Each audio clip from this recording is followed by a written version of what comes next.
नमस्कार। आज हम फिर से चंद्रपुर का राज कहानी श्रृंखला की गहराइयों में उतर रहे हैं। आज बारी है तीसरी कड़ी की, जिसका शीर्षक है उसका नाम मत लेना। ये अंश सीधे उस ऑडियो कहानी से लिए गए हैं। याद होगा, पिछली कड़ी के आखिर में राघव को काव्या की डायरी मिली थी और उसे बगीचे के दरवाजे के पीछे किसी रहस्यमयी खेल का अंदाजा हुआ था। हाँ, और इस तीसरी कड़ी में कहानी सीधे उस रहस्य के दिल में उतरती है। एक वर्जित नाम, एक ऐसा नाम जिसे लेना मना है। बिल्कुल, क्योंकि माना जाता है कि नाम लेते ही वो इंसान एक तरह से उस साये के साथ जाने को तैयार हो जाता है। डायरी में यही लिखा था। और देव काका, वो तो इसे लेकर बहुत ही ज्यादा सख्त है। हाँ, उनका रवैया साफ बताता है कि ये कोई मजाक नहीं है। ये नाम सिर्फ एक शब्द नहीं है। नहीं, बिल्कुल नहीं। लगता है जैसे कोई चाबी हो जो गलत दरवाजा खोल दे। सही कहा। कहानी दिखाती है कि कैसे ये नाम डर और शक्ति दोनों का प्रतीक बन गया है। और इसी कड़ी में वो शीशे वाला दृश्य आता है ना। हाँ, वो बहुत ही भयानक है। राघव को शीशे में काव्या दिखती है मुस्कुराती हुई, लेकिन उसके ठीक पीछे एक लंबा अंधेरा साया, और उसका कोई चेहरा नहीं है।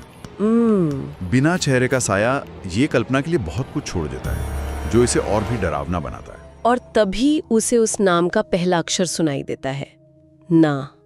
बस इतना ही। हाँ, और ये उस शक्ति का पहला साफ संकेत है, भले ही वो साया धुंधला सा हो। और उसका असर तो तुरंत होता है। राघव वहीं बेहोश हो जाता है। ओह। और यहीं पर देव काका आते हैं।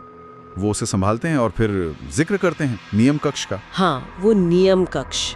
क्या है ये जगह? देव काका बताते हैं कि ये एक खास कमरा है जहाँ 7 दिए जल रहे हैं। 7 दिए?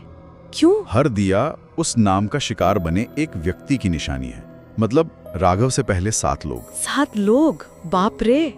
इसका मतलब ये खतरा काफी पुराना है। हाँ, ये कोई नई बात नहीं है।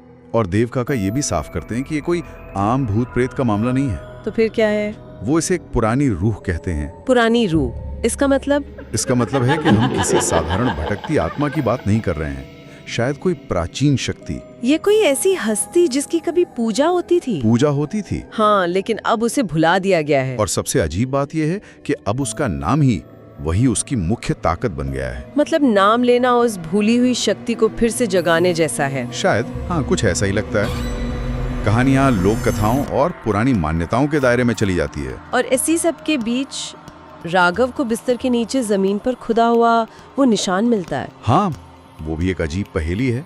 एक घूमती हुई स्पाइरल जैसा निशान। और उसमें लाल रंग से उल्टी दिशा में कुछ लिखा है, शायद संस्कृत जैसा। हाँ, लिखावट पहचान में नहीं आती है। ये एक और परत जोड़ता है रहस्य में।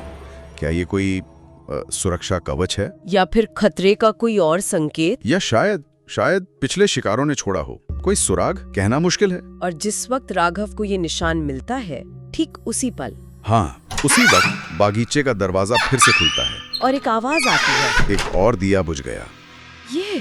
ये तो बहुत बुरा संकेत है। मतलब उसी वक्त कोई और? बिल्कुल, ये महज संयोग नहीं लगता। निशान का मिलना, दरवाजे का खुलना और दिए का बुझना सब जुड़ा हुआ है। इसका मतलब खतरा सिर्फ राघव पर नहीं है। लगता तो यही है। शायद कोई और भी उसी वक्त उस नाम के असर में आ गया। तो इस कड़ी के अंत तक राघव उस वर्जित नाम और पुरानी रूह के राज के और करीब पहुंच जाता है। लेकिन खतरा भी कई गुना बढ़ गया है। दांव का बहुत ऊंचा है। और सवाल बढ़ गए हैं। वो बुझावा दिया, वो किसका था?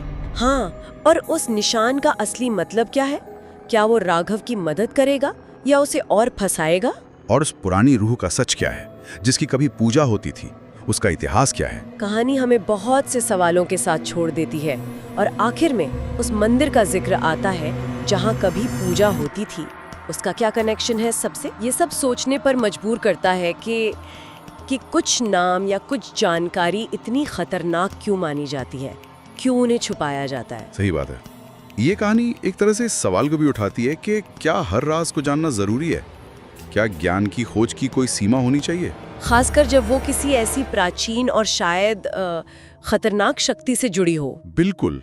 क्या कुछ चीजों को अनकहा अनछुआ छोड़ देना ही बेहतर होता है? शायद अगली कड़ी में मंदिर का राज खुलने पर हमें कुछ जवाब मिले। उम्मीद तो यही है। चलिए अगली कड़ी का इंतजार करते हैं।